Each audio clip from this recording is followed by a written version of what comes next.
Hi, നല്ല fresh strawberry ഉണ്ട്. നമുക്ക് കുറച്ച് സ്ട്രോബെറി മഫിൻസ് ഉണ്ടാക്കിയാലോ? പെട്ടെന്ന് വായോ. സ്ട്രോബെറി നന്നായിട്ട് വാഷ് ചെയ്തെടുത്തിട്ടുണ്ട്. ഇതിൻ്റെ ഞെട്ടിൻ്റെ ഭാഗം നന്നായിട്ട് കട്ട് ചെയ്ത് ഒഴിവാക്കിയതിന് ശേഷം ഇതുപോലെ ചെറിയ ചെറിയ പീസസ് ആയിട്ട് കട്ട് ചെയ്തെടുക്കാം. ഇനി ഫ്രഷ് സ്ട്രോബെറി അവൈലബിൾ അല്ലാത്തവർക്ക് സ്ട്രോബെറി ക്രഷ് നമുക്ക് മാർക്കറ്റിൽ അവൈലബിൾ ആണ്. അത് വാങ്ങിച്ചിട്ടുണ്ടെങ്കിൽ ചേർക്കാവുന്നേ ഉള്ളൂ. പക്ഷേ ഷുഗർ ഒന്ന് അഡ്ജസ്റ്റ് ചെയ്യണമെന്ന് മാത്രം. അപ്പോൾ ഇതങ്ങോട്ട് മാറ്റി വയ്ക്കാം. ഡ്രൈ ഇൻഗ്രീഡിയൻസ് മിക്സ് ചെയ്തെടുക്കാനായിട്ടൊരു ബൗൾ എടുത്ത് വയ്ക്കാം. അതിലേക്കൊരു സ്റ്റെയിനർ വെച്ച് കൊടുക്കാം. ഇനി ഇതിലേക്ക് 1 കപ്പ് അളവിൽ മൈദയാണ് എടുക്കുന്നത്. ഒരിക്കലും മൈദ കപ്പ് കൊണ്ട് ഡയറക്റ്റ് എടുത്തിട്ട് അമർത്തി ലെവൽ ചെയ്തെടുക്കരുത്. ഇതുപോലെ ഒരു സ്പൂണോ എന്തെങ്കിലും വെച്ചിട്ട് അതിലേക്ക് ഇട്ട് കൊടുത്തതിന് ശേഷം ഒന്ന് ലെവൽ ചെയ്തെടുക്കണം. ഇല്ലാന്നുണ്ടെങ്കിൽ അളവ് വ്യത്യാസം വരും. അപ്പോൾ അതിലേക്ക് ചേർത്ത് കൊടുക്കാം. ഇതിലേക്ക് 1 ടീസ്പൂൺ അളവിൽ ബേക്കിംഗ് പൗഡർ ചേർത്ത് കൊടുക്കാം. ബേക്കിംഗ് സോഡ നമുക്ക് ചേർക്കേണ്ട ആവശ്യമില്ല. അതും ഇതുപോലെ ഒന്ന് ലെവൽ ചെയ്ത് കൊടുക്കാം. ഇനി അതിലേക്ക് 1/4 ടീസ്പൂണിൻ്റെ പകുതി, അതായത് ഒരു പിഞ്ച് കുറച്ച് കൂടുതലായിട്ട് സാൾട്ട് ചേർത്ത് കൊടുക്കുക. അപ്പോൾ ഞാനിത് മുഴുവനായിട്ട് ഇട്ടിട്ടില്ല. അപ്പോൾ ഇത് നന്നായിട്ടൊന്ന് അരിച്ചതിന് ശേഷം ഒരു വിസ്ക് വെച്ച് നന്നായിട്ട് മിക്സ് ചെയ്ത് കൊടുക്കുക. 2-3 പ്രാവശ്യം അരിക്കേണ്ട ആവശ്യമൊന്നുമില്ല. ഇനി ഇതങ്ങോട്ട് മാറ്റി വയ്ക്കാം. ഇനി ഒരു ബൗൾ എടുക്കാം. ഞാനിവിടെ മഫിൻസിന് ആവശ്യമുള്ള ലൈനറെല്ലാം സെറ്റ് ചെയ്ത് വെച്ചിട്ടുണ്ട്. ബേക്കിംഗ് ട്രേയിലേക്ക് ബട്ടർ പേപ്പർ വെച്ചതിന് ശേഷം ഇതുപോലെ സെറ്റ് ചെയ്തിട്ടുള്ളതാണ്. ഇനി അതിലേക്ക് നമുക്ക് 80 ഗ്രാം ബട്ടർ, റൂം ടെമ്പറേച്ചറിലുള്ള ബട്ടർ വേണം ചേർക്കാനായിട്ട്. തണുപ്പോട് കൂടി ചേർത്ത് കഴിഞ്ഞാൽ മഫിൻസ് ഹാർഡായി പോകും.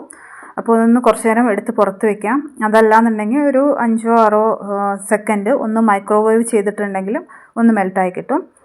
ഇനി ഇതുപോലെ നന്നായിട്ടൊന്ന് ബീറ്റ് ചെയ്തെടുക്കാം. നമുക്കിതിലേക്ക് ഷുഗർ ഡയറക്റ്റ് ചേർക്കാം. ഞാനിവിടെ ഷുഗർ പൊടിച്ചതിന് ശേഷമാണ് ചേർക്കുന്നത്.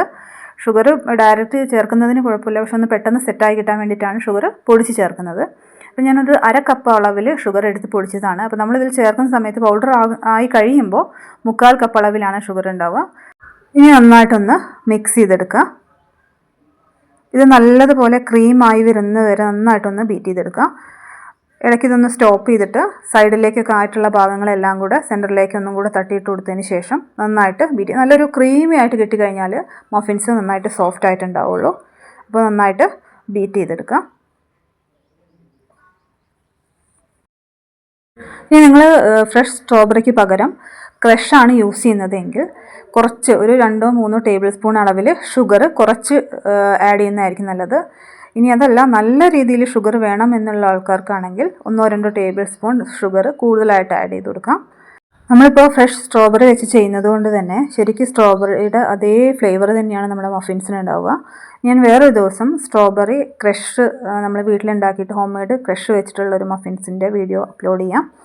ഇതിലേക്ക് ഒരു മുട്ട, റൂം ടെമ്പറേച്ചറിലുള്ള ഒരു മുട്ട ആഡ് ചെയ്യുക. മുട്ട ചേർക്കുമ്പോൾ എപ്പോഴും ഒരു പാത്രത്തിലേക്ക് പൊട്ടിച്ചൊഴിച്ച് നോക്കിയതിന് ശേഷം മാത്രമേ ചേർക്കാവൂ. എന്തെങ്കിലും എന്തെങ്കിലും ഉണ്ടെങ്കിൽ നമ്മുടെ ബാറ്റർ കംപ്ലീറ്റ് നാശമായി പോകും. അപ്പോൾ ഇത് നന്നായിട്ടൊന്ന് ബീറ്റ് ചെയ്തെടുക്കാം.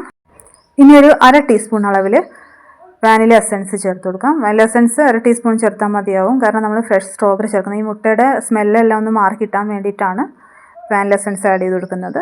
ഇനി നന്നായിട്ടൊന്ന് മിക്സ് ചെയ്തെടുക്കാം. അപ്പോൾ ഇതിലേക്ക് നമ്മൾ ആഡ് ചെയ്യുന്ന എല്ലാ കാര്യങ്ങളും റൂം ടെമ്പറേച്ചറിലായിരിക്കാൻ വേണ്ടി ശ്രദ്ധിക്കുക. കാരണം സ്ട്രോബെറി ആണെങ്കിലും ഫ്രിഡ്ജിൽ നിന്ന് എടുത്ത് ഡയറക്റ്റ് ചേർക്കരുത്. എല്ലാം കുറച്ച് നേരം പുറത്തെടുത്ത് വെച്ചതിന് ശേഷം വേണം ചേർക്കാനായിട്ട്. അപ്പോൾ അത് ബീറ്റ് ചെയ്ത് നല്ല ക്രീമി ആയിട്ട് കിട്ടിയിട്ടുണ്ടെങ്കിൽ മാത്രമേ നമ്മുടെ മഫിൻസ് നല്ല സോഫ്റ്റ് ആയിരിക്കുള്ളൂ. ഇത് മതി. ഇതിലേക്ക് ഇനി ഫ്ലോർ ചേർത്ത് കൊടുക്കാം. അതിന് വേണ്ടി ഒരു 1/4 കപ്പ് അളവിൽ മിൽക്ക് എടുത്തിട്ടുണ്ട്. കുറച്ച് ഫ്ലോർ ചേർത്ത് കൊടുത്തതിന് ശേഷം കുറച്ച് മിൽക്കും കൂടെ ആഡ് ചെയ്യാം. കാരണം പൊടി ഒന്നായിട്ട് ഇങ്ങനെ തെറിച്ച് വരാതിരിക്കാൻ വേണ്ടിയിട്ടാണ് മിൽക്ക് ആഡ് ചെയ്തിട്ട് ബീറ്റ് ചെയ്യുന്നത്. ഒരുപാട് ബീറ്റ് ചെയ്ത് ജസ്റ്റ് ഒന്ന് മിക്സ് ചെയ്തെടുത്താൽ മതിയാകും. ഇല്ലാന്നുണ്ടെങ്കിൽ ഒരുപാട് ലൂസായി പോകും. അപ്പോൾ ഞാനത് ഫുള്ളായിട്ട് എടുത്തിട്ടില്ല. 1 ടീസ്പൂൺ അളവിൽ മിൽക്ക് ബാക്കി വന്നിട്ടുണ്ട്. അപ്പോൾ ഇത് മതി. ഒരുപാട് മിക്സ് ആയി കഴിഞ്ഞാൽ ഓവർ മിക്സ് ആയി പോകും, മഫിൻസ് ഹാർഡായി പോകും. അപ്പോൾ അതുകൊണ്ട് ഇനിയുള്ളത് നമുക്കൊന്ന് ഒരു സ്പാച്ചുല വെച്ചിട്ട് നന്നായിട്ടൊന്ന് മിക്സ് ചെയ്തെടുക്കാം. അപ്പോൾ ഈ സ്ട്രോബെറി മുഴുവനായിട്ട് ഞാൻ ഇട്ട് കൊടുക്കുന്നില്ല, അതിൻ്റെ ഒരു പകുതി ഭാഗം എടുത്തിട്ടുള്ളൂ. ഇനി നന്നായിട്ട് മിക്സ് ചെയ്തെടുക്കാം. ആവശ്യമുണ്ടെങ്കിൽ മാത്രം കുറച്ചുകൂടെ സ്ട്രോബെറി ആഡ് ചെയ്ത് കൊടുക്കാം. അപ്പോൾ ഞാൻ ഓവൻ പ്രീഹീറ്റ് ചെയ്യാൻ വെച്ചിട്ടുണ്ട്. അപ്പോൾ ഇത് മതി. ഇനി നമുക്ക് ലൈനറിലേക്ക് വെച്ച് കൊടുക്കാം. അപ്പോൾ ഞാനിവിടെ ഒരു ഐസ്ക്രീമിൻ്റെ സ്കൂപ്പറാണ് എടുത്തിരിക്കുന്നത്. അപ്പോൾ ഇതുകൊണ്ട് ഇതിലേക്ക് കറക്റ്റായിട്ട് നമുക്ക് വെച്ച് കൊടുക്കാൻ മതിയാകും. അപ്പോൾ ഇത് ഫുള്ളായിട്ട് വെക്കേണ്ട, ഈ ഒരു അളവിൽ വെച്ചാൽ മതിയാകും. അത് ബേക്കായി വരുമ്പോൾ കറക്റ്റ് സൈസിലേക്കാവും. അപ്പോൾ ഞാൻ ഇത് മുഴുവനായിട്ടൊന്ന് വെച്ചെടുക്കട്ടെ. അപ്പോൾ ഓവൻ പ്രീഹീറ്റ് ചെയ്യാൻ മറക്കരുത്. ഞാൻ ഈ ലൈനർ 2 എണ്ണം എടുത്തിട്ടാണ് വെച്ചിരിക്കുന്നത്. നിങ്ങളടുത്ത് മഫിൻസിൻ്റെ ട്രേ ഉണ്ടെങ്കിൽ അതിലേക്ക് വെച്ചാൽ മതിയാകും. ഒരെണ്ണം മാത്രം വെച്ച് കഴിഞ്ഞിട്ടുണ്ടെങ്കിൽ അതിൻ്റെ ഷേപ്പ് മാറിപ്പോകാനുള്ള സാധ്യതയുണ്ട്. അപ്പോൾ ഇതിൽ അത്യാവശ്യം നല്ല രീതിയിൽ തന്നെ സ്ട്രോബെറി പീസസ് ഉണ്ട്. നിങ്ങൾക്ക് കുറച്ചുകൂടെ ആവശ്യമുണ്ടെന്നുണ്ടെങ്കിൽ നമ്മൾ ഇത് ചെയ്തതിന് ഫുള്ളായിട്ട് ഫില്ല് ചെയ്തതിന് ശേഷം ഇതിൻ്റെ മുകളിലേക്ക് കുറച്ചുകൂടെ വെച്ച് കൊടുത്താൽ മതിയാകും. അപ്പോൾ നമുക്ക് 8 എണ്ണം കിട്ടിയിട്ടുണ്ട് കേട്ടോ. ഇത് വലിയ ലൈനർ ആയതുകൊണ്ടാണ് ഈ സൈസിൽ, ചെറുതാണെങ്കിൽ കുറച്ചുകൂടെ കൂടുതൽ അളവിൽ കിട്ടും. അപ്പോൾ ഇതാ ഞാൻ ഓവനിൽ വെച്ചിട്ടുണ്ട്. 170 ഡിഗ്രിയിൽ 22 മിനിറ്റാണ് സമയം എടുക്കുക. അപ്പോൾ ഇതാ നമ്മുടെ കപ്പ് കേക്ക് ആയിട്ടുണ്ട് കേട്ടോ. ഇനി ഞാൻ തണുക്കാനായിട്ട് മാറ്റി വയ്ക്കട്ടെ. തണുത്തതിന് ശേഷം കാണിച്ചു തരാം. അപ്പോൾ അത്യാവശ്യം തണുത്തിട്ടുണ്ട്. ഞാനിതൊന്ന് കട്ട് ചെയ്ത് കാണിച്ചു തരാം. കണ്ടോ, ഫുള്ളായിട്ട് സ്ട്രോബെറിയുടെ പീസസ് ഒക്കെ ഉണ്ട്. നല്ല സോഫ്റ്റാണ് മഫിൻസ്. ഉള്ളിലൊക്കെ നല്ല രീതിയിലുണ്ട്. കണ്ടോ, നമ്മൾ ഫുഡ് കളറോ കാര്യങ്ങളൊന്നും ആഡ് ചെയ്തിട്ടില്ല, അതുകൊണ്ടാണ് ഒരുപാട് കളർ തോന്നാത്തത്. എല്ലാവരും ഉണ്ടാക്കി നോക്കിയിട്ട് അഭിപ്രായങ്ങൾ കമൻറ്റ് ചെയ്യാൻ മറക്കല്ലേ. ഇതാ നമ്മുടെ മഫിൻസ് റെഡിയാണ് കേട്ടോ. അപ്പോൾ എല്ലാവരും ഉണ്ടാക്കി നോക്കുക, അഭിപ്രായങ്ങളൊക്കെ കമൻറ്റ് ചെയ്യാൻ മറക്കരുത്. അപ്പോൾ ഇന്ന് ഇത്രയേ ഉള്ളൂ. നല്ലൊരു വീഡിയോ ആയിട്ട് കാണാം. ബൈ.